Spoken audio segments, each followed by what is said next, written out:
एखाद्या बाईला याच्यातल्या बसलेल्या 50 किलो सोनं मी जाग्यावर देतो आता, डायरेक्ट दगड सोन्याचा, डायरेक्ट दगड, आणि त्याला जोडून 61,000 साड्या. तू समाधानी होशील का? नाही. अजून किती देऊ? तू तो दगड उचलताना मिली तरी तो दगड उचलशील. मग भगवान बाबांनी त्यांनी समाधान का पाहिलं तर हे माझं नाही याच समाधान. आणि आपल्याला नुसते हाव सुटली, हाव हाव हाव हाव. आणि तुम्हाला मला हाव जोपर्यंत थांबत नाही तोपर्यंत संत कळणं शक्य. थोडं 7 वर्ष वय झालं ना म्हातारी माणसे, आता तुमच्या मुलासारख्याने थोडं थांबलं पाहिजे, थांबलं पाहिजे. थोडस संसारातलं लक्ष कमी केलं पाहिजे, थोडं देवाकडे वळालं पाहिजे. आता व्हायचा तो तमाशा तर झालाय. आता आजीबाई आहे, वय झालंय, विठ्ठल म्हणावा, माळ घालावा. आता हे नातू सांभाळा, ये भाजीला तेवढं मीठच टाक, त्या भाजीला तेवढं तेलच टाक. तुला काय करायचं? गॅस पिटू दे तिकडे.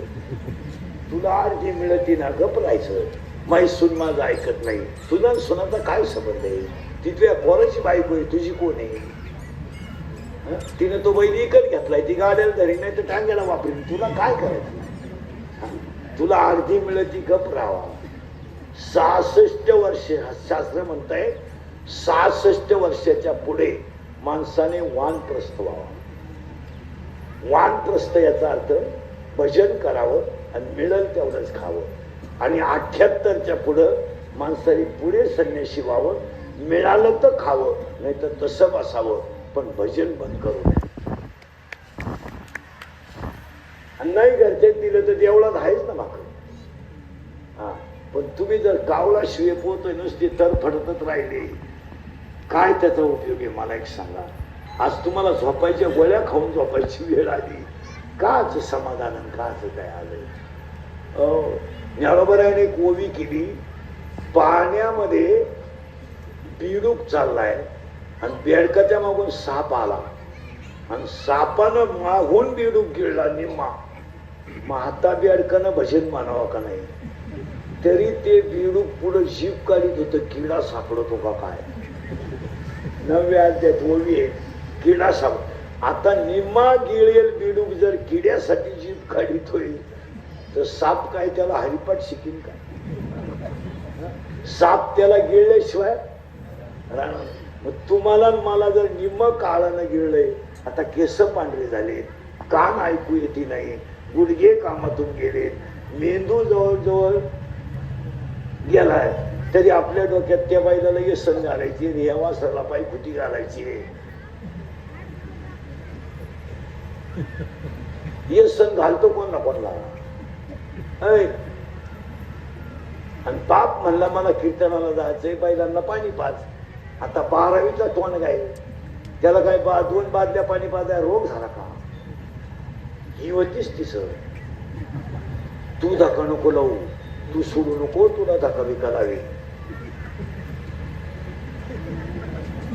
त्याला किडा येतो पाशीन पाणी. कोण? त्याने उक्त घेतलं. उक्त घेतलं उक्त घेतलं त्याने. आणि त्याला लय बैल पाणी पाळायचा किडा आहे ना, त्याला म्हणा तंगड्याला बैल बांध. म्हणजे आम्ही बैलही सुधारायचे.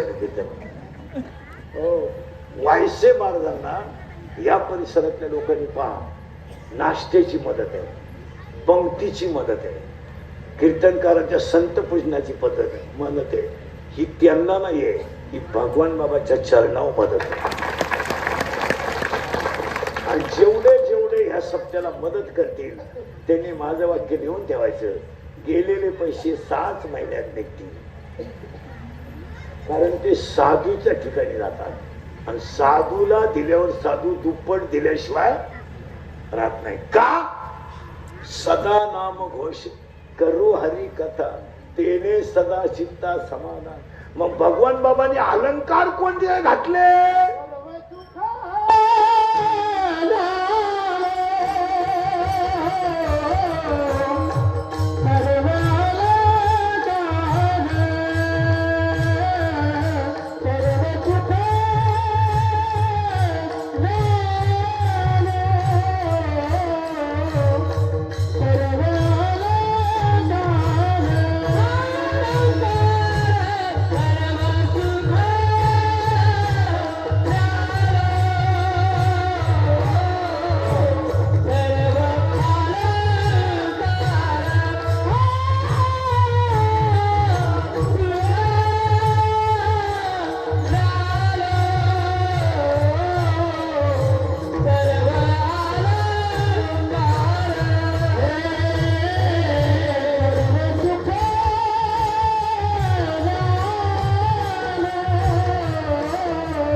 सटाकली मी आलं आणि त्याच्या 10व्याला इंदुरीकडचं प्रवचन ठेवलं. काय वांग सांगू का मी 10व्या प्रवचनाला ओवी नको का घ्यायला? मग बॉल सटकल्याची ओवी कुठे ज्ञानेश्वरी? अशी परिस्थिती अशी झाली, एवढी वाईट परिस्थिती झाली. मला लोकांना इंद्रिकर बोलतो तर राग येतो, पण वस्तुस्थिती खरी आहे. महाराज लोक बोलून नाही देत. बोललं का त्याची बातमी, बोललं का त्याची क्लिप, बोललं का त्याचा गेम. जो सकाळी बोलल खरा तो संध्याकाळपर्यंत दिसायचा नाही. तोचा बांबू उपटलाच. या जगात फक्त मोठ्याची लाल करायची तरच जगावं. खरं बोलले गोडा. 40% शाळेतले पोरं मोबाईल मधली रमी खेळून भिकारी झाले. वायसे महाराजांच्या सप्त्यात गाव पुढारी नीट ऐका, जरा आठवड्यातून एकदा शाळेत जात जा. एकाही ग्रामपंचायत सदस्याला त्याच्या गावातल्या शाळेचा पट माहित नाही. फक्त दोनदा शाळेत जायचं, 26 जानेवारी 15 ऑगस्ट. आणि 26 जानेवारीला तर असे कपडे घालून जातो जसे काय यानं इंग्रज उचकून लावले. पोरांच्या गोळ्या खातून चालला घरी. तुम्हाला माहिती म्हणून सांगतो, आता आपण 50च्या पुढे गेलोय म्हणजे आपलं आयुष्य जवळजवळ आता बोनसच आहे. 10 वर्षाने देवळात टाळ वाजवायला माणसं राहणार नाहीत.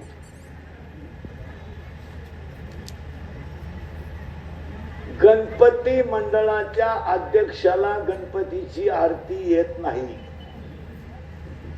एवढी वाईट परिस्थिती लोकांची झाली. नवीन मंडळी देवळाकडे येत नाही आणि जुनी मंडळी कोणाला जमून देत नाही. हो, आज दिंड्या तपासा, सगळा रिटायर माल दिंडीत आहे. सप्ते तपासा, सगळा वैतागेन माल दिंडीत आहे. पाया पडतो तुमच्या आनंदवाच्या ग्रामस्थांच्या. गावात एखादी गोष्ट नाही झाली तर चालेल, पण शाळा मंदिर बनवा. हे पोर येत नाही एवढे. हे महाराज नाही हो द्या ना, नाही हो द्या ना, रामायण काल नाही हो द्या ना, पण चोर तर होणार नाही. आज आपल्याकडे पोरांवर संस्कारच नाही. 40% शाळेतले पोरं मोबाईल मध्ये रमी खेळून भिकारी झाले. 10 वर्ष मी कीर्तनात बोंबलतोय, अरे शाळेतले मोबाईल बंद करा, शिक्षकाचे मोबाईल बंद करा. तर यांनी मला बातम्या टाकू टाकू मला आरोपी केलं. खरं बोलल्याची फळं नाही भोगली महाराज. म्हणजे अजून बंद नाही, मी मेलोच मिटतील ते. आणि आता सगळ्या शाळेला कॅमेरे बसवले, सीसीटीव्ही बसवा. कवा कॅमेरे बसवले, सुट्ट्या लागल्या. पोरं शाळेत आले उंदराणी वायरी खाल्या, कॅमेरे बंद. आम्ही बोंबलत होतो कीर्तनात. 40% शाळेतले पोरं मोबाईलने गेले. पुढचं ऐकलं डोकं बंद होईल तुमचं. पोरांवर कर्ज आहे, बापांवर कर्ज नाही.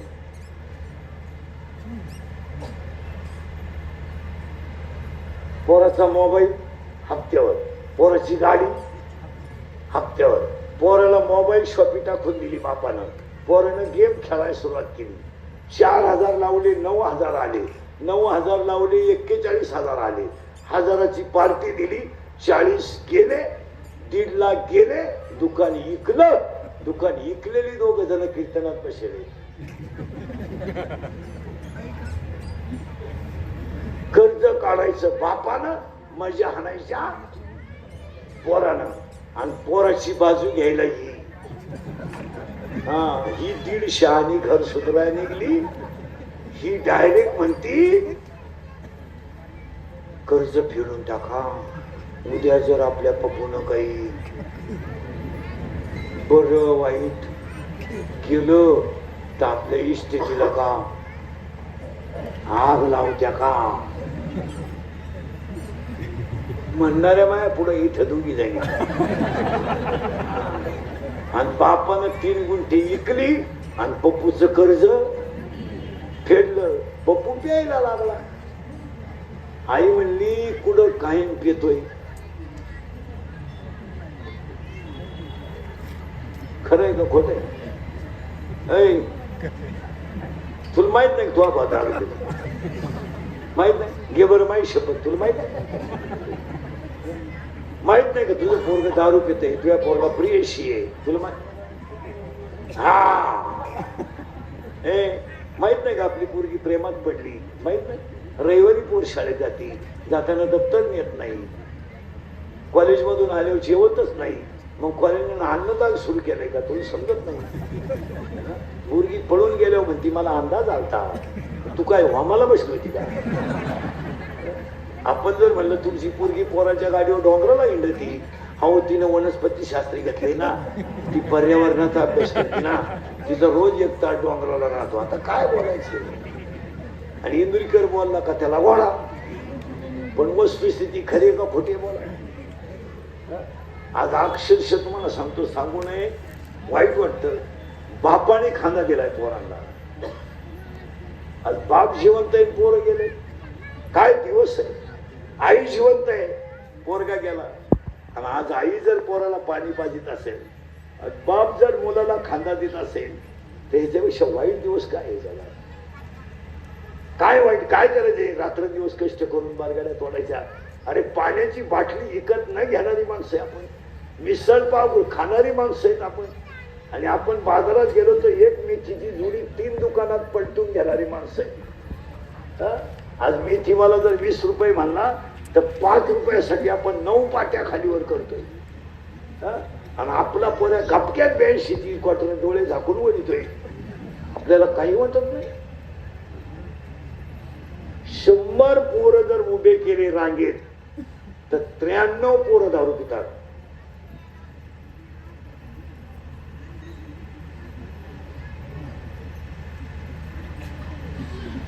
तुमचं काय मत आहे? तुमचं तर डोकंच बंद आहे. आणि वांज नावाचं झाड आहे इथे, आपण तुम्ही काय काळजी करायचं नाही. त्याला अज्ञान नावाची मुळी आहे. अज्ञान नावाच्या मुळीला अहंकार नावाचं खोड आहे. आणि अहंकार नावाचं खोड, अहंकार नावाचं खोड आहे. आणि त्याला 12 फांद्या आहेत. काम, क्रोध, लोभ, मद, मत्सर आणि अहंकार. किती झाल्या? 6. आणि आता 6 फांद्या राहिल्या. आशा, इच्छा, तृष्णा, मनसना आणि तितिक्षा. आणि आता वाक्य ऐका भगवान बाबाच्या बाबतीत, अज्ञानाची मुळी तोडा, अज्ञानाची मुळी तोडा, अहंकाराचं खोड कापा. दोन्ही ओठाच्या मध्ये हरिनामाची कुऱ्हाड घ्या, तिला वैराग्याचा दांडा बसवा आणि नामस्मरणाची धार लावा. आणि अज्ञानाचं झाड तोडा. ज्यांनी तोडलं त्यांना भगवान बाबा वामन भाऊ म्हणे. मग तुम्ही प्रश्न विचाराल, भगवान बाबाने वामन भाऊने नामाच्या जोरावर माया का तोडली? कशी तोडली? तर त्यांनी एक काम केलं. काय केलं?